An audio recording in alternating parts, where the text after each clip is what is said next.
ఆనాడు వర్షాకాలంలో కూడా తెలుగుదేశం పార్టీ ఆదుకుంటాం జరిగింది.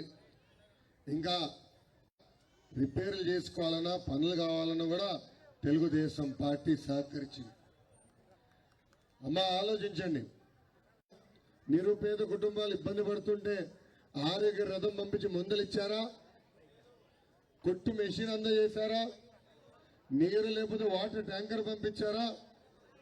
ఓడిపోయిన మీ లోకేష్ చేశారు అని పట్టుదల ఉంది. మంగళగిరి ప్రజలకి సేవ చేయాలి. అభివృద్ధి సంక్షేమం ఎక్కడ బాగా జరిగిందంటే దానికి చిరునామా మంగళగిరి చేసే బాధ్యత మీ లోకేష్ తీసుకుంటారు. రామారావు గారు పట్టాలు ఇచ్చారు. ఆయన తర్వాత ఎవరు పట్టాలు కదా అన్న ఎన్టీఆర్ మనల్ని వాళ్ళకి ఇప్పుడు కూడా ఈ ప్రభుత్వం సరిగా న్యాయం చేయలేదు.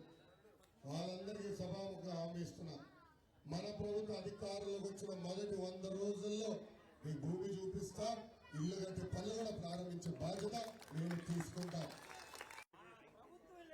నా బాటలు పెరిగినా కళ్ళు పెరిగినా సమస్యలు తెలుసుకున్నా, స్పష్టమైన హామీలు ఇచ్చా. ఏం కంగారు పడ తమ్ముడు, అకౌంట్లో 10 రూపాయలు పడుతుంది.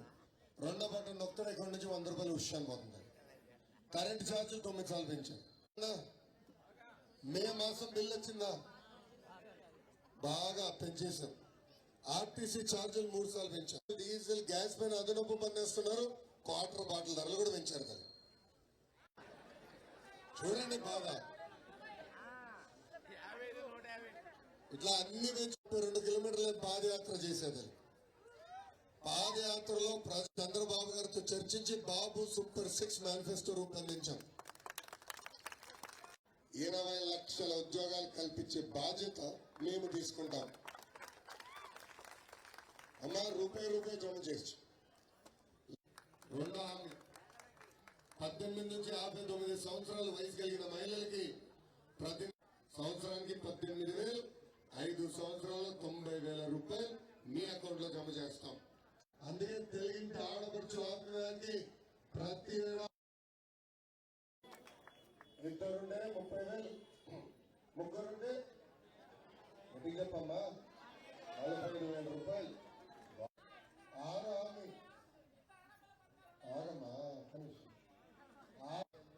డబ్బులు పంపించలే, సచివాలయం డబ్బులు పంపించలే. వృద్ధులందరూ ఎండాకాలంలో లైన్ కట్టారు. 4,000 రూపాయలు చేసే బాధ్యత మన ప్రభుత్వం తీసుకుంటుంది. వాలంటీర్ పని చేసేదానికి వచ్చానమ్మా. నేను ఓడిపోయినా ఇక్కడ నేను నిలబడ్డా. కంచుకోట్లు ఉన్నాయి, నేను వెళ్ళలేస్తాను. పార్టీలో నాకు చాలా మంది మీ అంత గొంతు కాదు. నేను మీ చుట్టూ తిరుగుతా, గ్రామాలకు వస్తా, మీ సమస్యలు తెలుసుకుంటా, యుద్ధ ప్రాతిపదికంగా పరిష్కరిస్తా. మళ్ళీ తిరిగి 5 సంవత్సరాల తర్వాత ఇదే రచ్చబండ పైన కూర్చుంటా. మీ దగ్గర నుంచి ఒకే ఒక మాట వినాలని నా కోరిక. సభాష్ బాగా చేశారు అని మీ చేత చూపించుకునే బాధ్యత నేను తీసుకుంటా. అమ్మా గతంలో నేను గ్రామాల్లో తిరిగినప్పుడు మీ సమస్యలను రాసుకున్నా. దాంతో కదా తయారు చేసిన వాళ్ళు కూడా మంగళగిరిలో తల్లి 25,000 మంది చేసినప్పుడు మాతో పాటు జాయిన్ అయిన వాళ్ళు కొంతమంది కూడా చనిపోయారన్న. అలా ప్రాణాలు తెగించి మేము పనిచేసినా కూడా మాకు సేవలు గుర్తించకుండా, మాకు జీతాలు కూడా ఇవ్వకుండా మమ్మల్ని చాలా ఇబ్బంది పెట్టి, మేము జీతాల కోసం ధర్నాలు చేస్తే మా మీద మళ్ళీ కేసులు, మళ్ళీ రైడింగ్, మళ్ళీ స్టేషన్ వచ్చి సంతకం పెట్టాలి, మీరు ధర్నాలు అవి చేయకూడదు అని చెప్పి అడిగారన్న. మన ప్రభుత్వం వచ్చిన తర్వాత కోవిడ్లో చేసిన వాళ్ళకి మన యొక్క ఒపీనియన్ అడుగుదామని చెప్పి నేను అడుగుతున్నాను. అది కాక నాగేశ్వర రెడ్డి గారి దగ్గర పనిచేస్తాను. డాక్టర్ నాగేశ్వర రెడ్డి గారి AAG, Asian institute of gastroenterology. నాన్నగారు మీకోసం పాదయాత్రలో నేను వెనక కారులో ఉన్నానన్న. నాన్నగారు టెస్ట్లు అయితే నేను కూడా చేశానన్న. కోవిడ్ వారియర్స్ వచ్చి గల మీరు పడుతున్న ఇబ్బందులు పాదయాత్రలు నేను తెలుసుకున్నాను. ఆనాడు స్పష్టమైన హామీ ఒకటి ఇచ్చా, బకాయిలని చెల్లిస్తాను అని చెప్పాను. ఒకటి. రెండోది రిక్రూట్మెంట్ లో ప్రాధాన్యత ఇస్తే బాగుంటుందని కోరారు. అది విధి విధానాలు తెలుసుకోవాల్సిన అవసరం ఉంది. అంటే మీ రిక్రూట్మెంట్ అప్పుడు ఎలా జరిగింది ఏంటనేది మీకు తెలుసు. లేదంటే ఎవరన్నా కోర్టుకు వెళ్తే మళ్ళీ అది ఇమీడియట్ కొట్టేస్తుంది. సో విధి విధానాలు కనుక్కున్న తర్వాత నేను స్పష్టమైన హామీ ఇస్తాను. ఓకేమ్మా? 100 కుటుంబాలు అనాథలైపోయారన్న. నాకు ఐడియా ఉంది. అది వచ్చేసి మీరు మీటింగ్ కి లేట్గా వచ్చారు. నేను స్పష్టమైన హామీ ఇచ్చాను. రోడ్ ఈ డెవలప్మెంట్ యాక్టివిటీలో చాలా మంది ఇల్లు పోగొట్టుకున్నారు. వాళ్ళకి ఈ ప్రభుత్వం న్యాయం చేయలేదు. మన ప్రభుత్వ అధికారంలోకి వచ్చిన మొదటి 100 రోజుల్లో స్థలం చూపిస్తాం, ఇల్లు కట్టే కార్యక్రమం కూడా ప్రారంభిస్తాం. తప్పనిసరిగా వాళ్ళ చేతి నుంచి ₹1 పడకుండా తాళాలు అందజేసే బాధ్యత నాది అని హామీకి నేను కట్టుబడి. మాక్సిమం ఏంటంటే అన్ని ఆఫ్ డెవలప్మెంట్ జరిగి ఇంకా 2019 తర్వాత ఆఫ్ అయిపోయింది. సో మీరు వచ్చిన తర్వాత మళ్ళీ కొంచెం దాని మీద ఫోకస్ చేసి కంపల్సరీగా ఐటీ మీద కూడా మీరు ఫోకస్ చేస్తారని మీకు నాలెడ్జ్ ఉంది కాబట్టి రిక్వెస్ట్ చేస్తాను. ఒక కంపెనీ దగ్గరికి వెళ్ళింది, పైక్ కేర్ అని. నాకు గుర్తుకోవట్లేదు, 2016 17 తీసుకొచ్చానో మర్చిపోతాను. వాళ్ళు పిలిస్తే బ్రహ్మేళ్ళని అక్కడ 580 మంది పనిచేస్తున్నారమ్మా. ఒక్క ఐటీ సంస్థలో 580 మంది పనిచేస్తున్నారు మంగళగిరి ఆటో నగర్లకి. ఇది ఎప్పుడు తీసుకొచ్చా? నేను ఇక్కడ పోటీ చేయాలని ఆలోచన లేకుండా ముందలే తీసుకొచ్చేయాలి. అదే రేపు మన ప్రభుత్వ అధికారులకు వచ్చిన తర్వాత మంగళగిరికి ఐటీ కంపెనీలు తీసుకొస్తాను. మన యువకులకి ఉద్యోగాలు మంగళగిరిలోనే కల్పించే బాధ్యత మీ లోకేష్ తీసుకుంటారు. కరకట్ట కమలాసన్ వస్తే ఒక ప్రశ్న అడగండి. ఆయన మన అపర్ణ అపార్ట్మెంట్ల దగ్గరికి వెళ్ళి కంపెనీలు రావు అన్నాడు, చెప్పాడు ఆయన అడగండి. మళ్ళీ ఎలా పైకేరు వచ్చింది? 580 మంది 80 మంది అక్కడ ఎలా పనిచేస్తున్నారు అని స్పష్టంగా అడగండి దయచేసి. మళ్ళీ దిగండి. Thank you. చెల్లి చెప్పండి. ఎందుకంటే పిల్లల్ని చూసుకుంటా చేసుకుందామనే ఇంటెన్షన్ తో అప్లై చేసినా బట్ నాకు పాదయాత్రలు నేను తెలుసుకుని వచ్చానమ్మా. కిరణ్ కుమార్ రెడ్డి గారు ముఖ్యమంత్రి ఉన్నప్పుడు ఒక అద్భుతమైన చట్టం తీసుకొచ్చారు. కౌలు రైతులకి సంక్షేమ కార్యక్రమాలు నేరుగా అందించే చట్టం. గతంలో ఎప్పుడు లేదు అది. నిన్న కిరణ్ కుమార్ రెడ్డి గారు కలిసినప్పుడు కూడా నేను చెప్పాను, గురుగారు చాలా అద్భుతమైన చట్టం తీసుకొచ్చారు, అది నేను ఆదర్శంగా తీసుకుంటున్నా. రేపు మన ప్రభుత్వం వచ్చిన తర్వాత ఒక బలమైన చట్టం తీసుకురాదు. ఆ చట్టం వల్ల భూ యజమానికి ఇబ్బంది లేకుండా ప్రభుత్వం ఇస్తున్న సంక్షేమ కార్యక్రమాలు అంటే ఇన్పుట్ సబ్సిడీ కానివ్వండి, పరికరాలు కానివ్వండి, ఒకవేళ అకాల వర్షాల వల్ల పంట నష్టం కానివ్వండి, ఈ డబ్బును నేరుగా కౌలు రైతులకు అందజేసే విధంగా ఆ చట్టం తీసుకొస్తాం. ఈ 5 సంవత్సరాలు చూస్తారు కదా, కౌలు రైతులకి పెద్దపీట వేసే బాధ్యత మన ప్రభుత్వం తీసుకుంటుంది. మంగళగిరిలో పాదయాత్రలు నేను కలిశానన్నా, నేను మెమరాండం ఇచ్చానన్నా. జాబ్ నోటిఫికేషన్ సంబంధించి సభాముఖంగా మీరు ఏమైనా చెప్పాలనుకుంటున్నారా? చంద్రబాబు నాయుడు గారు ఆమెస్తే నేనేంటి ఇచ్చేది? నిన్ను కలిశానన్నా నేను మంగళగిరి పాదయాత్రలో. అవునమ్మా, దాని తర్వాత చంద్రబాబు నాయుడు గారు పైనంతా చర్చించాం. డిఎస్సీ కాదన్నా, ఏపీపీఎస్సీ ద్వారా భర్తీ చేసే ఉద్యోగాలపై మీరు ఏమైనా స్పెషల్ హామీ ఏమైనా ఇస్తారా? అరే ఏపీపీఎస్సీ డిఎస్సీ కన్ఫ్యూజ్ చేస్తున్నాను. ఏపీపీఎస్సీ ద్వారా భర్తీ చేసే అంశాలపై మీరు ఏమైనా హామీ ఇస్తారా? 100% చంద్రబాబు నాయుడు గారు గతంలో ఏపీపీఎస్సీ ద్వారా చేశారు కదా. చేశారన్నా. ఇప్పుడు మీరు ఇంకా ఏమన్నా మాట్లాడిందా? చెప్పన్నా, ఒక్క 2 నిమిషాలు ఉంటుంది. చెప్పన్నా. గతంలో ఏపీపీఎస్సీ ద్వారా భర్తీ చేశారు, నంబర్ 1. ఓకేనా? పోలీస్ కూడా పోస్టులు ఆధారం విడుదల చేశారు, చాలా మందికి అవకాశం వచ్చింది. మెగా డిఎస్సీ కూడా ఇస్తానని చంద్రబాబు నాయుడు గారు హామీ ఇచ్చారు. మన ప్రభుత్వ లక్ష్యం ఏంటంటే 5 సంవత్సరాల్లో పెండింగ్ పోస్టులన్నీ ఒక పద్ధతి ప్రకారం భర్తీ చేయాలని ఆ హామీకి మేము కట్టుబడినా తప్పనిసరిగా చేస్తాము. ప్రతి ఏటా జాబ్ క్యాలెండర్ ఏమన్నా? ప్రతి single job calendar. Single job calendar ఏంటంటే ప్యూన్ దగ్గర నుంచి గ్రూప్స్ వరకు సింగిల్ నోటిఫికేషన్ లో చెప్తాం. ఒకే ఒక వెబ్సైట్ లో మీరు అప్లై చేసుకోవచ్చు. ఎప్పుడు ఎగ్జామ్ జరుగుతుంది, ఎప్పుడు ఇంటర్వ్యూ జరుగుతుంది, మళ్ళీ ఎప్పుడు లెటర్ అంటే ఉద్యోగం వచ్చిన లెటర్ ఇస్తారు కదా, ఎప్పుడు ఇస్తారో స్పష్టంగా చెప్పదలుచుకున్నాం. నేను ఏమవుతుంది, నిరుద్యోగులకి జాబ్ క్యాలెండర్ అంటాం, ఒక యాడ్ వస్తుంది. మళ్ళీ దాని తర్వాత మిగతా డిపార్ట్మెంట్ లో ఉద్యోగాలు ఇస్తారు, అదే ఎక్కడో మూలలో యాడ్ ఉంటుంది. నేను వాట్సాప్ లో తెలుసుకుంది, ప్రతిరోజు పేపర్లు చదువుకోవాలి. మీరు ఆ సమస్య లేకుండా సింగిల్ జాబ్ క్యాలెండర్ అనేది మా లక్ష్యం. తప్పనిసరిగా సింగిల్ జాబ్ క్యాలెండర్ ప్రతి ఏడా విడుదల చేసే తీసుకుంటాం. Thank you. మీకున్న ఒక్కొక్క ఓటు కొనుగోలు చేసడానికి 10,000 రూపాయలు ఖర్చు పెట్టబోతున్నారు. దయచేసి గుర్తుపెట్టుకోండి, 10,000 రూపాయలు. అమ్మాదంతా మన డబ్బులే, మన నుంచి డబ్బులు డబ్బులే. వాళ్ళు వచ్చినప్పుడు చొక్కా పెట్టుకుని తీసుకొని డబ్బులు నో ప్రాబ్లం, జోబులో పెట్టుకొని సైకిల్ గుర్తుకే ఓటేయండి. ఎలా డబ్బులు దొప్పాడు కూడా నేను చెప్పాలి కదా, ఊరికే ఆరోపణ చేసి వెళ్ళిపోతా చెప్తా ఎట్లా దొప్పినాడు. గతంలో ఇసుక ధర ఎంతన్నా 1000 రూపాయలు, ఇప్పుడు అదే ఇసుక ధర ఎంత 5,000 రూపాయలు. ఎవరి జోబులోకి వెళ్తుంది? జగన్ జోబులోకి. గతంలో 5,300. గతంలో క్వార్టర్ బాటిల్ 60 రూపాయలు, 63. ఇప్పుడు అదే క్వార్టర్ బాటిల్ 180 రూపాయలు. ఆ డబ్బులు ఎవరి జోబులోకి వెళ్తుంది? జగన్ జోబులోకి వెళ్తుంది. మూడోది గంజాయి. మన పిల్లలందరినీ గంజాయికి బానిసలు చేస్తున్నారు వైకాపా నాయకులు. వాళ్ళ పార్టీకి చెందిన ఒక ఎవరో ఉన్నాడు, అతని పేరు అనంత బాబు. ఆ అనంత బాబు గంజాయి మొత్తులో అతని దళిత డ్రైవర్ సుబ్రహ్మణ్యని అతి కిరాతకం కొట్టి చంపేసి శవాన్ని డోర్ డెలివరీ చేశారు. అలాంటి వ్యక్తికి ముఖ్యమంత్రి ఎమ్మెల్సీ చేస్తారు తల్లి. మీటింగ్లు జరిగితే పక్కన నుంచో పెట్టుకుంటారు తల్లి.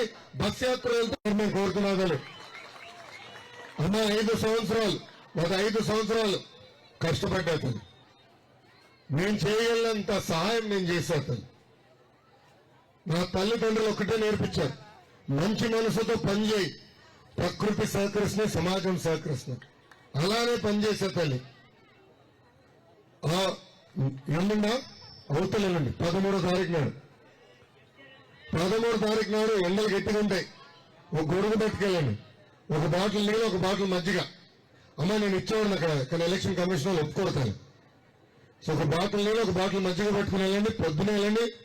దయచేసి ప్రతి వ్యక్తి మీకున్న 2 ఓట్లు సైకిల్ గుర్తుకు ఓటేసి భారీ మెజార్టీతో నేను గెలిపించమని ఈ సభాముఖం అందరినీ మళ్ళీ కోరుతున్నాం. రేపు వాళ్ళిద్దరితో దెబ్బలాడాలి కదా, నిధులు తీసుకురావాలి కదా, మంచి పనులు చేయాలి కదా. మీరు నాకు ఎంత ఎక్కువ మెజారిటీ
దయచేసి ఇక్కడంతా కొంచెం క్లీన్ చేయవలసిందిగా కోరుచున్నాం. అన్న కొంచెం బ్యాక్ రండి అన్న. ఫొటోస్ అన్ని మీటింగ్ తర్వాత దిగుతారమ్మా. దయచేసి కొంచెం ప్రత్యేకత. మొదటిది, మీరు పవర్ స్టార్ పవన్ మనసు గెలుచుకునే వాళ్ళు. మొన్న పవన్ ఇంటికి వచ్చినప్పుడు అన్న మీరు కూర్చోండి అన్న. మొన్న పవన్ ఇంటికి వచ్చినప్పుడు ప్రత్యేకంగా చెప్పారు, ఇప్పటం గ్రామానికి వెళ్ళండి, ఇప్పటం ప్రజలను గుండెల్లో పెట్టుకుని కాపాడుకోండి అని చెప్పారు. ఇంకా నేను మర్చిపోతానా? తగ్గేలే. రెండోది, ఆనాడు మన గ్రామంలోకి జేసీబీని పంపించి ఎలా ఇల్లు కట్టేసారో మనందరం చూసాం. ఆనాడు అందరూ కోరింది ఏంటి? అభివృద్ధి కార్యక్రమం నేను వ్యతిరేకం కాదు, కానీ మాకు న్యాయం చేసిన తర్వాత మీరేమైనా చేయండి అన్నాం. కానీ రోడ్డు పైన గంటేశారు. ఇక్కడనే నేను ప్రెస్ మీట్ పెట్టా. ఆ రోజు చెప్పా, ఆంధ్ర రాష్ట్రంలో సైకిల్ పోవాలి, సైకిల్ రావాలని. ఇప్పుడు అది కాస్త పాత అయిపోయింది. ఎక్కడికన్నా అందరూ అదే మారుతున్నారు. సో ఈ గ్రామ పవరే వేరబ్బా, పవరే వేరు. ఆంధ్ర రాష్ట్ర రాజకీయాల డైరెక్షన్ మార్చే సత్తా ఈ గ్రామంలో ఉంది. లేదంటే పవనలో ఒక గ్రామం గురించి చెప్పగలుగుతారు, ఆయన అన్ని చూడాలి కదా. అలాంటిది పక్కకి తీసుకెళ్ళి ఇప్పటి గురించి మర్చిపోదబ్బా. నా వల్ల ఆ రోజు నాకు సభకు భూములు ఇచ్చారని ప్రజలు చాలా ఇబ్బంది పడ్డారు. వాళ్ళు జాగ్రత్త చూసుకొని మరీ మరీగా చెప్పారు, అమ్మా నేను గ్రామానికి ఎప్పుడు వచ్చినా నాకు ఇంతకన్నా స్వాగతం పలుకుతారు, ఎప్పుడు నవ్వుతానో పలకరిస్తారు తల్లి. అది నేను ఎప్పుడు మర్చిపోలేను. ఒక పక్కన పవనన్న చెప్పి ఇంకో పక్కన సైకిల్ పోవాలి సైకిల్ రావాలన్న పదం ఇక్కడి నుంచి వచ్చింది. ఇంక ఇప్పటి గ్రామానికి నేను రుణపడి ఉంటా, తప్పనిసరిగా ఇచ్చిన ప్రతి హామీ నేను నిలబెట్టుకుంటా. మా 2019లో 21 రోజుల ముందల తెలుగుదేశం పార్టీ అభ్యర్థిగా మీ ముందు ఉంచిన నేనేంటో మీకు అర్థాలు, మీ సమస్యలు ఏంటో మేము తెలుసుకోలేకపోతే ఎన్నికలు అయిపోయాయి. 5350 ఓట్లతో ఓడిపోయా. ఓడిపోయిన రోజు బాధ కలిగింది, ఓడిపోయిన రోజు ఆవేదన వచ్చింది. అరే ప్రజలకి నేను చెప్పుకోలేకపోయాను. కానీ రెండో రోజు నుంచి ఆ బాధ ఆవేదన నాకు కసి పెంచింది. మళ్ళీ 5 సంవత్సరాలు కష్టపడతాం, మంగళగిరి ప్రజలు మనసు గెలుచుకున్నాం, ఆనాడు నిర్ణయించుకున్నాను. ఆంధ్ర రాష్ట్రంలో 170 నియోజకవర్గాలు ఉన్నాయి. ఏ నియోజకవర్గంలో జరిగిన విధంగా 29 సంక్షేమ అభివృద్ధి కార్యక్రమాలు మీకోసం మీ లోకేష్ చేశారు. తల్లి అంటే 2 పట్టణాలు, 2 మున్సిపాలిటీల ఆరోగ్య కేంద్రం, ఎన్టీఆర్ 25 సంవత్సరాల రాజకీయాలు 2 కుటుంబాల మధ్యన నడిచినాయి. ఇప్పుడు గుండెపైన చేపెట్టుకుని ఆలోచించుంటుంది. వాళ్ళు ఏనాడైనా వాళ్ళ సొంత నిధులతో నేను చేసిన పనుల 10% చేశారు. తల్లి ఇచ్చారా? ప్రజా సమస్యలు ఏనాడు తెలుసుకున్నారో తల్లి. అమ్మ ఒక యువకుడిని ఉత్సాహవంతుంది, పనిచేసేదానికి వచ్చేస్తుంది. కొంచెం తెల్లగడ్డ ఉంది అంతే, ముస్లిం అనుకో రంగేస్తాను రాదు అంతేదా అన్నా ఇష్టం ఏనాను ముస్లిం ఉన్నట్టు తెలియదు. ఒక కుర్రోడిని ఉత్సాహవంతుడిని పని చేసేదానికి వచ్చా. అమ్మా నియోజకవర్గంలో ఓడిపోతే పక్క నియోజకవర్గంలో కంచుకోటికి వెళ్తారు. నేను వెళ్ళలేదమ్మా. పార్టీలో చాలా బలవంతం చేశారు, 2 నియోజకవర్గాలు ఎంచుకోండి, నేను చేయమని చెప్పాను. ఎప్పుడైతే చేస్తానో ముందులో ఓటు నేను అంగీకరించిన వ్యక్తత యువకుడిని ఉత్సాహవంతుడు నాకు కసింది. 5 సంవత్సరాలు మంగళగిరి ప్రజల మనసు తెలుసుకుని భావిస్తున్నా. అందుకే మంగళగిరిలో పోటీ చేస్తా. మంగళగిరిలో తెలుగుదేశం, జనసేన, భారతీయ జనతా పార్టీ కలిసికట్టుగా ఇక్కడ పసుపు జెండా ఎగిరేసే బాధ్యత నేను తీసుకుంటాను. 3132 కిలోమీటర్లు పాదయాత్ర చేసిన. ఇంకా ఎలక్షన్ కమిషనర్లో నేను అరవదు అంటే గ్రాడ్యుయేట్ ఎన్నికలు ఉంటే అప్పుడు పండగలు వచ్చి అరే బాబు నువ్వు పండగను ఆగ్రా బాబు నువ్వు ఊరేళ్ళు అంటే తప్ప నేను ఒక్కరోజు కూడా బ్రేక్ తీసుకున్నా. కుటుంబం గురించి ఎప్పుడు పట్టించుకోలే, రోడ్లు మేము తిరిగాను. అది నాలో ఉన్న కసమ్మ. బాబు గారిని అరెస్ట్ చేస్తే చూశాను 53 రోజులు ఎలా కష్టపడ్డాను నేను. అరేట్లా ఆ కసి నాలో ఉందమ్మా. పని చేసేదానికి వచ్చా. భారతదేశంలో 4,000 అసెంబ్లీ స్థానాలు ఉన్నాయి. వాళ్ళ అభివృద్ధి సంక్షేమం ఎక్కడ బాగా జరిగిందంటే దానికి చిరునామా కేర్ ఆఫ్ అడ్రస్ మంగళగిరి చేసే బాధ్యత మీలోకి తీసుకుంటారు. మీరు చూస్తే ఏదో ఆర్థిక సామాన్య డబ్బులు ఇచ్చిన చేతులు దులుపుకుంటారు. ఎలా ప్రజల్ని పేదరికం నుంచి బయటకు తీసుకురావాలి. మన ప్రధానమంత్రి గారు వచ్చినప్పుడు కూడా చెప్పా, రోజు చేపిస్తమే కాదు ఎట్లా చేప పట్టాలని నేర్పించాలి, అప్పుడే పేదరికం నుంచి బయటకు రాగలుగుతారని. అందుకే మీరు చూస్తే అది నా లక్ష్యం. పేదరికం లేని మంగళగిరి నా లక్ష్యం. దానికి కంపెనీలు తీసుకొస్తా. మన యువతకి ఇక్కడనే ఉద్యోగాలు ఉపాధి కల్పిస్తా. నేను ఐటీ శాఖ మంత్రి ఉన్నప్పుడు కంపెనీ తీసుకొచ్చేది పైకి నేనే మర్చిపోయా. కానీ బ్రహ్మ వెళ్ళింది మొన్న 580 మంది మనందరం చూసాం బాబు గారిని ఎలా అరెస్ట్ చేశారు. ఏం తప్పు చేయని చంద్రబాబు నాయుడు గారిని 53 రోజులు జైల్లో బంధించారు. ఆనాడు బాబు గారిని జైలుకు పంపించారని బ్రేకింగ్ న్యూస్ వచ్చినప్పుడు నాకు ఫోన్ చేసిన మొదటి వ్యక్తి పవన్ కళ్యాణ్ గారు. ఆ రోజు పవన్ కళ్యాణ్ గారు నాకు ఫోన్ చేసి ఒకే ఒక మాట, లోకేష్ ధైర్యంగా ఉండదు, నీకు ఒక అండగా నేను నిలబడతానని. అందుకే నేను ఎక్కడికి వెళ్ళినా పవన్ అన్నాను పిలుస్తున్నా. నా తల్లి ఎప్పుడు కష్టాలు వచ్చినా ఫోన్ చేశాను. ఆ 53 ఎప్పుడు కష్టాలు వచ్చినా నీ సలహా ఏంటి, ఇట్లా అనుకుంటున్నా ఏం చేద్దాం, ఒక అన్నలాగా నిలబడ్డాడు. నన్ను ప్రోత్సహించాడు, ఇంకా చేయి, ఇక్కడ చేయి, ఇట్లా చేస్తే బాగుంటుంది సలహాలు ఇచ్చాడు. అది నేను జీవితాంతం గుర్తుపెట్టుకుంటానని ఈ సభాముఖ అందరికి చెప్తున్నాను. మా రాజకీయాల్లో ఒక విధానంతోన మనకు భిన్నాభిప్రాయాలు ఉండొచ్చు, కానీ ఎప్పుడు వ్యక్తిగతంగా ఉండకూడదు.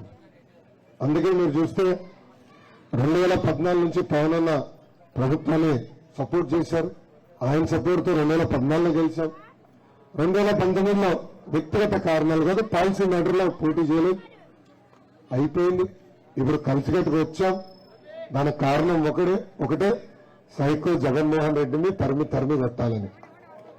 అదే లక్ష్యంతో మేము పనిచేస్తాం. ఎందుకంటే రాష్ట్రం చాలా నష్టపోయింది. ఈరోజు పదవులు నాకు ముఖ్యం కాదు, ప్రజల భవిత నాకు ముఖ్యం, యువత భవిత నాకు ముఖ్యమని త్యాగం చేసి మొదటి అడుగు వేసింది పవన్ అన్న. రాష్ట్ర వ్యాప్తంగా కొంతమందికి ఇబ్బంది ఉంది, ఇన్నే సీట్లని. తెలుగుదేశం పార్టీలో కూడా ఇబ్బంది ఉంది, మన సీట్లు ఇస్తారా అని. కానీ ఒక పొత్తు ఏర్పడాలన్నా, కలిసికట్టుకు వెళ్ళాలంటే 2 మెట్లు అందరం దిగాల్సింది. సో పెద్ద మనసుతో చేశాం, రాష్ట్ర భవితని దృష్టిలో పెట్టుకుని చేశాం. ఈ 5 సంవత్సరాలు చాలా నష్టపోయామ్మా. జగన్మోహన్ రెడ్డి గారు ఈ రోజుగా మంగళగిరికి వచ్చి బటన్ నొక్కినా అన్నారు. నొక్కుతున్నారు తల్లి 2 బటన్లు. ఒకటి బులుగు బటన్ నొక్కుతారు తల్లి 10 రూపాయలు పడుతుంది. మీరు అందరూ చూసి అబ్బా 10 రూపాయలు పడింది అనుకుంటారు. కానీ ఎర్ర బటన్ నొక్కుతారు తల్లి 100 రూపాయలు విషయం పోతుంది. కరెంటు ఛార్జీలు 9 సార్లు పెంచాడమ్మా. మేలో బిల్లు వచ్చిందా? అందరికీ కాలేదు, 9 సార్లు పెంచాడండి. ఆర్టీసీ ఛార్జీలు 3 సార్లు పెంచాడమ్మా. పెట్రోల్, డీజిల్, గ్యాస్ పైన అదనపు పన్ను వేస్తున్నారు తల్లి. ఇంటి పన్ను పెంచారు, చెత్త పన్ను పెంచారు, క్వార్టర్ బాటిల్ ధరలు కూడా పెంచారు. స్వామి ఇదేదో ఎట్లా వస్తున్నాను. నేను 3132 కిలోమీటర్లు పాదయాత్ర చేశానమ్మా.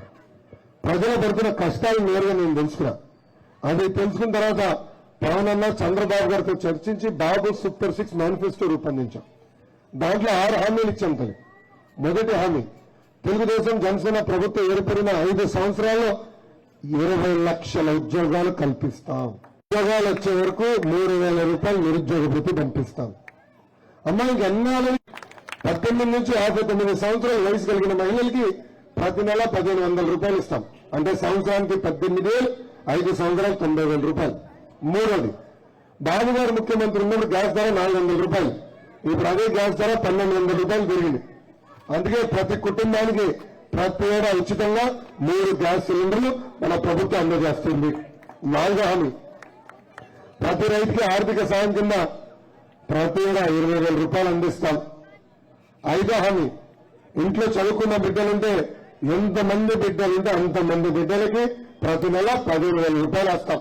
అంటే ఒకరుంటే 15,000, ఇద్దరుంటే 30,000, ముగ్గురుంటే ఎంతమ్మా? డ్వాక్రా సంఘాలు ఉన్నారు, లెక్కలు బాగా పెడతారు.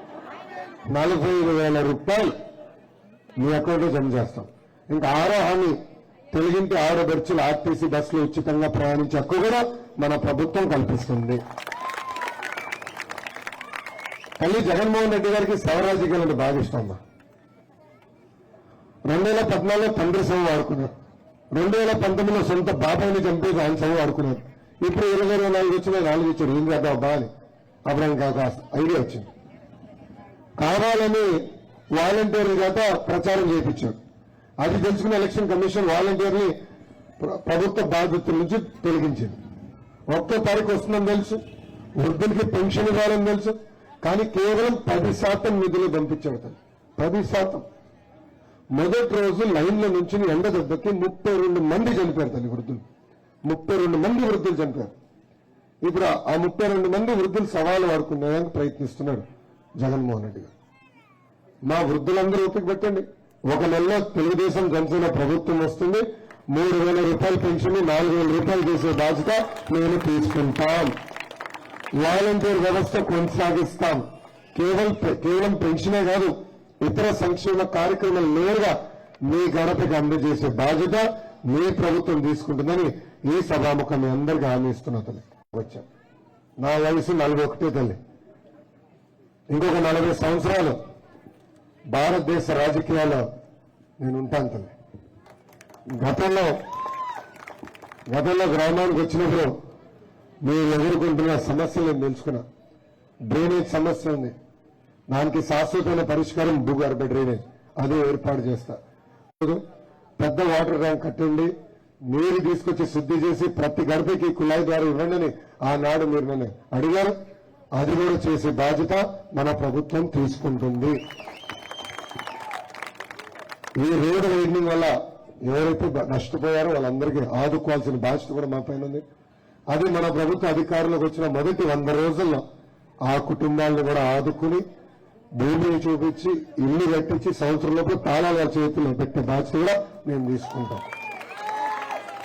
ఇంకా ఇల్లీగల్ మైనింగ్ జరుగుతుంది, నాకని బాగా మీకే తెలుసు. నిరుపేద కుటుంబాలు అనేక మంది ఉన్నారు, వాళ్ళకి ఇల్లు కావాలనేది కళ. సో వాళ్ళకి ఇల్లు కట్టాలి, ఆ ఇల్లు కూడా అందించాల్సిన బాధ్యత నేను తీసుకుంటాను.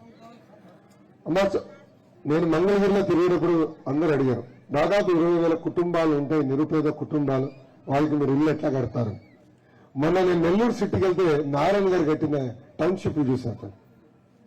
4 దిక్కులు కట్టారు కదా, 40,000 మంది నివసించడానికి.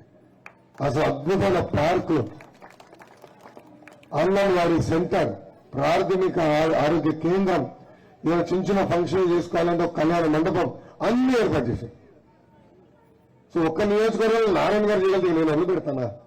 నేను ఒళ్ళు పని చేస్తా, 6 నిమిషాలు కష్టపడతా. రేపు మీరు నా చుట్టూ తిరుగుతాం కాబట్టి నేను మీ చుట్టూ తిరుగుతా. నాయకులందరూ, తెలుగుదేశం జనసేన నాయకులందరూ మీ చుట్టూ తిరుగుతాం, మీ సమస్యలు తెలుసుకుంటాం, మీ సమస్యలు పరిష్కరిస్తాం. మేము కూడా గ్రామాలకు వస్తాం, మీతో ఉంటా, ఇట్లనే రచ్చబండ్లు పెట్టుకుంటా. ఈ రోజు అనుకోకుండా ఎక్కువ హడావుడి చేశారమ్మా. నాకు టపాసులు వద్దు, నమస్కారం స్వామి, నమస్కారం. నాకు టపాసులు వద్దు, పూలు వద్దు, వచ్చినప్పుడు మంచిగా మజ్జిగ పెట్టండి, నేను ఇంట్లో భోజనం పెట్టండి చాలు. నాకు హాయిగా టైం ఎక్కువ ఉంటుంది, హాయిగా కూర్చోచ్చు, రచ్చబండ్లు మాడుకోవచ్చు. తిరిగి 5 సంవత్సరాల తర్వాత వచ్చినప్పుడు మీ గురించి ఒకే ఒక మాట వినాలనిపిస్తుంది, సభాష్ బాగా చేశావు రాను. దానికోసం నేను కష్టపడతా. ప్రతిపక్షంలోనే నేను ఇంత సేవ చేశానంటే రేపు అధికారులకు వచ్చినా ఎంత చేస్తాను ఒక్కసారి ఆలోచించాను.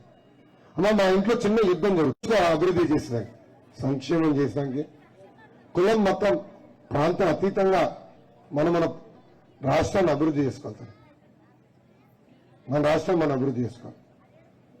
ఎందుకంటే వైకాపా పార్టీకి తెలిసింది ఒకటే, కులం మతం ప్రాంతం వాడి మన మధ్య చిచ్చు పెడుతున్నారు. తల్లి మొదలు పెట్టారు. తల్లి పసుపు సైన్యం పేరుతో సైనికులు తిడుతూ, జన సైనికుల పేరుతో పసుపు సైన్యం తిడుతూ ఇలాంటి ఏదో పనులు చేస్తున్నారు. తల్లి అప్రమత్తం ఉందండి. వాళ్ళు వచ్చి చెప్పినా మేము అలాంటి వాళ్ళు కాదబ్బా, మాది చాలా క్లారిటీ ఉందని చెప్పండి. అందరూ ఒకే నినాదంపై నిలబడాలి. ఏంటది?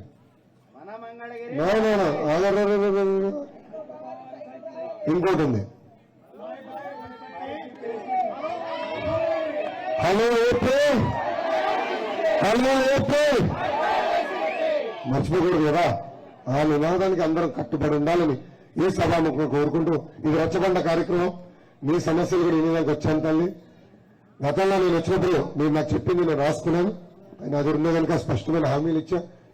ఇతర సమస్యలు ఉంటే దయచేసి నా దృష్టికి తీసుకురావాల్సిన మిమ్మల్ని అందరినీ కోరుతున్నా. ఎవరన్నా ఇస్తే సార్, లేదా మీరు మీ స్థానాల నుంచి మైక్ ఇస్తారు, లేదా నా దగ్గరకు వస్తే మైక్ ఇస్తా. Thank you. అదే అందరికి, ప్రజలందరికీ నమస్కారము. పవన్ కళ్యాణ్ గారికి నమస్కారము, చంద్రబాబు గారికి నమస్కారము, లోకేష్ గారికి నమస్కారం. లేదా ఒకటి చెప్పాలనుకుంటున్నాను. మరి పద్దాక మై చెట్టులో ఫ్యాన్ లోన్ ఉండాలి, గ్లాస్ సింక్ లో ఉండాలి, సైకిల్ బయట ఉండాలి అనే మాట నచ్చలా. ఒకటే చెబుతున్నా, మీకు అన్నప్రసన్న రోజు గ్లాస్ లో నీళ్ళు ఇచ్చారా, దేంతో ఇచ్చారు? నీకు 3 సంవత్సరాలు 2 సంవత్సరాలు వచ్చిందా? నీకు నడక నేర్పాలంటే ఏమిస్తుంది? అట్లాగే నువ్వు లోన్ ఉండి ప్రజలకి పై ఆరోగ్యానికే గాలిస్తున్నావు, కానీ జీవితానికి ఇచ్చేది ఎవరు? పవన్ కళ్యాణ్ గారు, చంద్రబాబు గారు. అది తెలుసుకొని నువ్వు ప్రచారం చెయ్యి. నాకు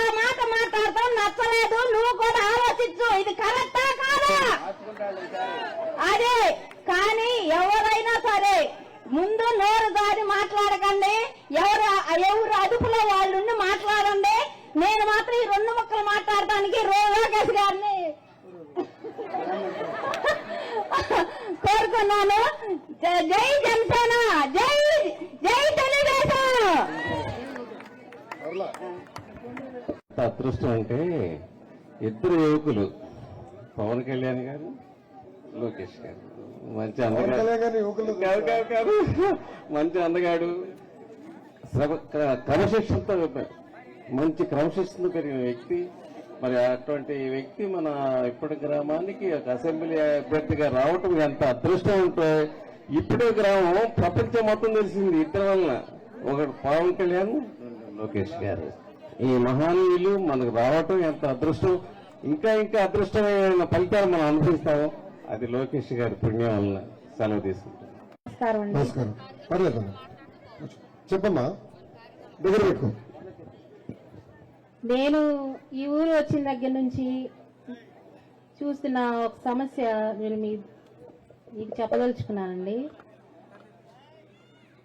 మా ఊరికి బస్సు సౌకర్యం లేదండి. ఫస్ట్ అట్లాంటి ఊరిని ఇక్కడ రోడ్డు ఏదో చిన్నగా అయిందని చెప్పి దాన్ని వెడల్పు చేయాలని అరాచకం, పెద్ద అరాచకం చేశారండి ఈ ఊర్లో మాత్రం. రోడ్లు వేయాలనే పేరుతోటి రోడ్లు వేశారు, పై మెరుగులు చూపించారు. వాటి వల్ల మాకైతే యూజ్ ఏం లేదండి. రోజుకు ఒక యాక్సిడెంట్ అవుతుంది ఇక్కడ.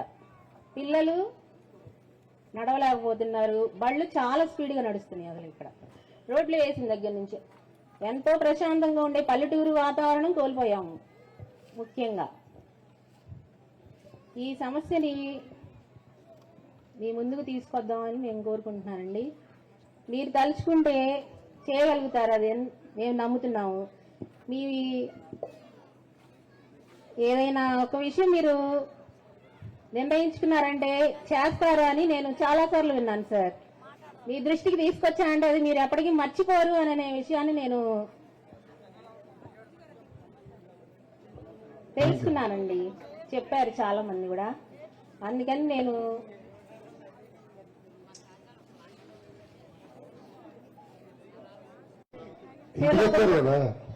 ఇంటికి వచ్చారు కదా. అవును సార్, వచ్చాం సార్.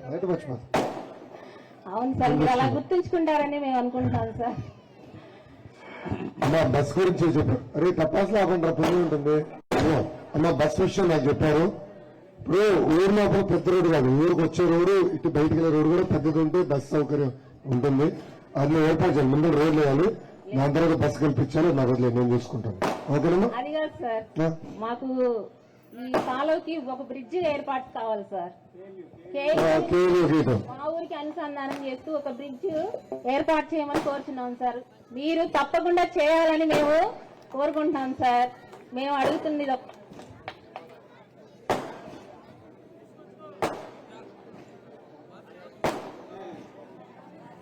సార్. మంగళగిరి హైవే నుంచి నాకు అర్థమైంది. నేను చూసుకుంటా. ఇంకో మాట్లాడమ్మా. అభివృద్ధి చేస్తారు చేయడానికి మాకు డౌట్ లేదు. ఖచ్చితంగా అభివృద్ధి చేస్తారు. కాకపోతే ఇప్పుడు బకాసురులాగా ఇసుక దోపిడీ, మాఫియా, మందు దోపిడీ, ఈ రకంగా ఎన్ని రకాలుగా చూస్తుందో అన్ని రకాలుగా రాష్ట్రంలో దోపిడీ జరిగింది. ఈ దోపిడీ జరిగిన వేల కోట్ల రూపాయలని మీరు ఎలా ఖజానా తీసుకొస్తారు అని నేను మిమ్మల్ని క్వశ్చన్ చేస్తున్నాను. అది రావాలి. దోసుకున్న వాళ్ళని దోసినట్టుగా వదిలిపెడదాం కాదు సార్. వాళ్ళని పట్టి ఆ నిధులన్నీ తీసుకొచ్చి మన ఖజానాలో పెట్టి సంక్షేమం ఆటతోటి డెవలప్ చేయమని మేము అడగం. ఎందుకంటే మీరు ఆల్రెడీ చేసేస్తారు. చంద్రబాబు అంటేనే డెవలప్మెంట్. దాని గురించి మేము క్వశ్చన్ చేయం. ఈ జరిగిన వేల కోట్ల అవినీతిని మీరు ఎలా తీసుకొచ్చి ఖజానా వేస్తారో మీరు ఏం ప్లాన్ ఉందో మాకు కొంచెం చెప్పండి సార్. దీనికి నా దగ్గర సమాధానం లేదప్ప.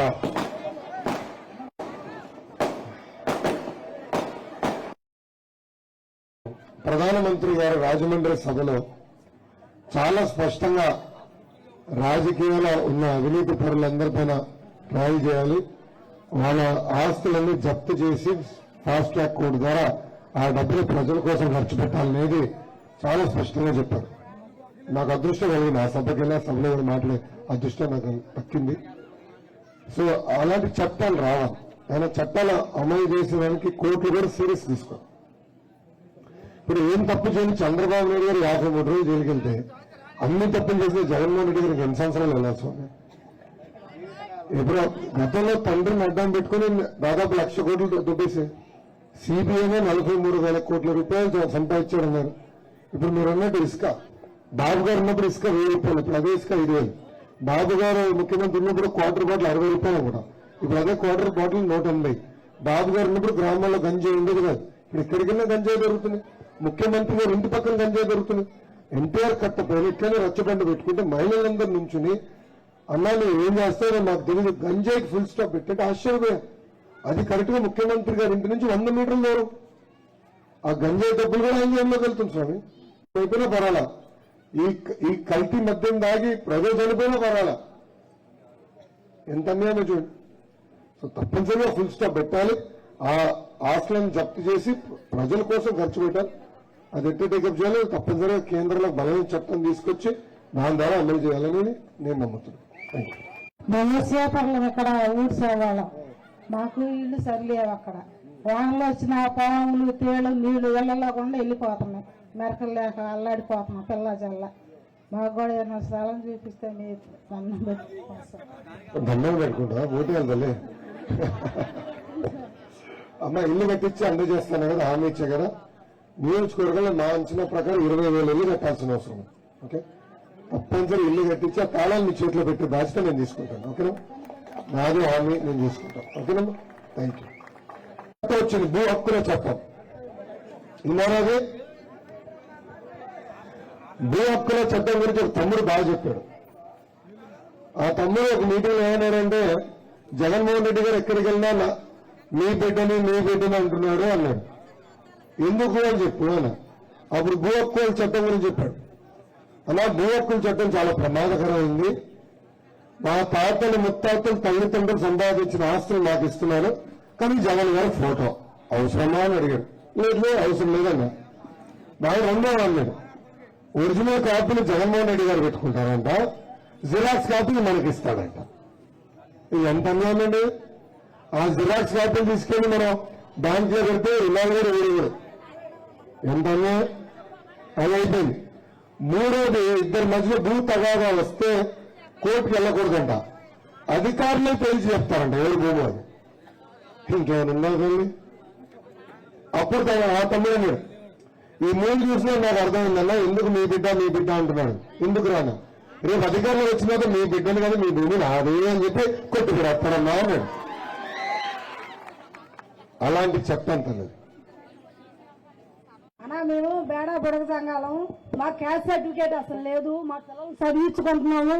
ఈ ఊరు నుంచి వడ్డీ అసలు స్కూల్ వెళ్ళాలి, ఆటోలు లేవు, ఏమీ లేవు.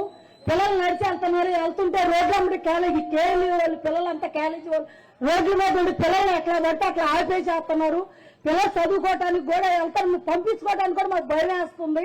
నడిచి వెళ్లాల్సి వస్తున్న పిల్లలు సైకిల్ వేస్తున్నారు, ఆ సైకిల్ వేసుకొని వెళ్ళినా అడ్డం ఆపేసేసేస్తున్నారు. ఆపేసేసి పిల్లల్ని ఆపుతుంటే రోడ్లో కూడా కలుపు పనికి వెళ్లే వాళ్ళు ఆపి పిల్లల్ని ఆపుతున్నారు.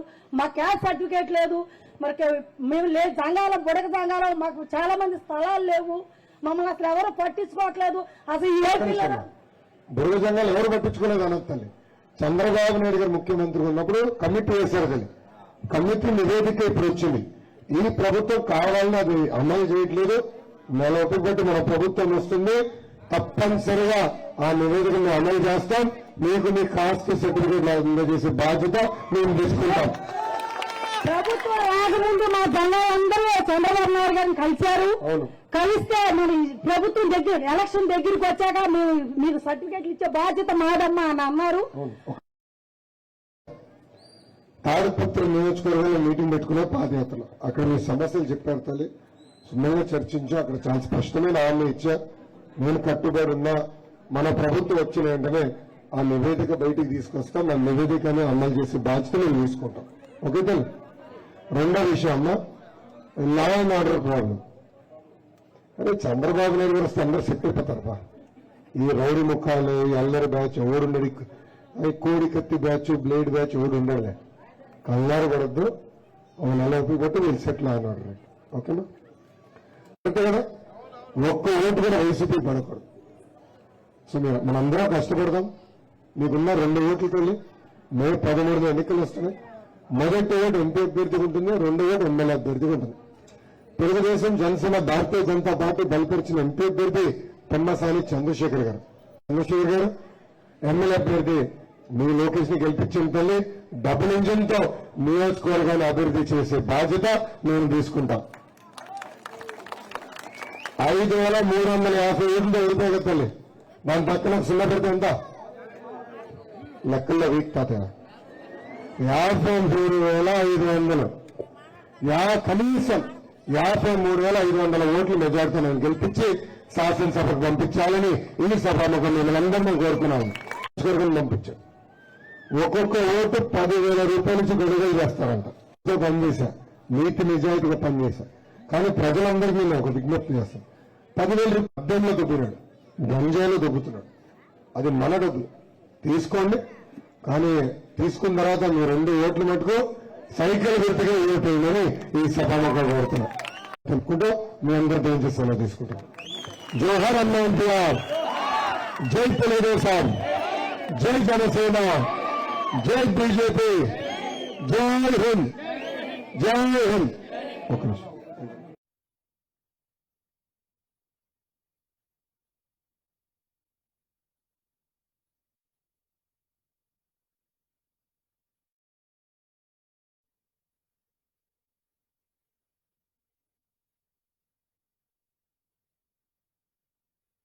యాభై ఓట్లతో ఓడిపోగలి. ఓడిపోయిన రోజు బాధ కలిగింది, ఆవేదన కలిగింది. కానీ 2వ రోజు నుంచి ఆ బాధ ఆవేదన నాలో కసి పెంచింది. మళ్ళీ 5 సంవత్సరాలు కష్టపడతా మంగళగిరి ప్రజల మనసు కలుసుకుంటానని నిర్ణయం తీసుకున్నాను.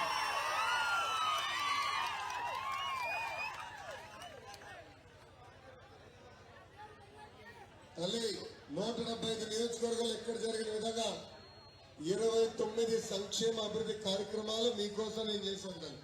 కుటుంబాలు సొంత కాలుపై నిలబడాలంటే తోపుడు బండ్లు ఇచ్చాం. మహిళలకు ఉచితంగా కుట్టు మెషిన్లు కూడా అందజేశాం. ఇంతేకాదు తల్లి, గత 25 సంవత్సరాలు 2 కుటుంబాలు మీరు అవకాశం ఇచ్చారు. మొదటిది మురుగుడు హనుమంతరావు గారి కుటుంబం. వాళ్ళకి 3 సార్లు 15 సంవత్సరాలు అవకాశం. ఏంటమ్మా నడువమ్మా, నువ్వు బయటికి వెళ్ళాలా, డిస్టర్బ్ చేస్తున్నావు. నిధులతో వాళ్ళకి 10% అని చేశారా తల్లి? ఒకరికైనా కుట్టు మెషిన్ ఇచ్చారా? తోపుడు బండ్లు ఇచ్చారా? అదే 25 సంవత్సరాలు మీరు పరిపాలిస్తే మీరు చిటికేస్తే పనిచేసే పరిస్థితి ఉండాలా తల్లి. కింద నింపమ్మా. మీరు చేశారా తల్లి? గెలిచిన మిమ్మల్ని పట్టించుకోవాలా. ఓడిపోయిన లోకేష్ మీకు అహర్నిశలు మీకు అందుబాటులో ఉన్నారు. ఆయన చేసిన షాలు మంగళగిరి నేతన నేసిన షాల్ తల్లి. ప్రధానమంత్రి అభివృద్ధి సంక్షేమం ఎక్కడ బాగా జరిగిందని ఆలోచించే సమయానికి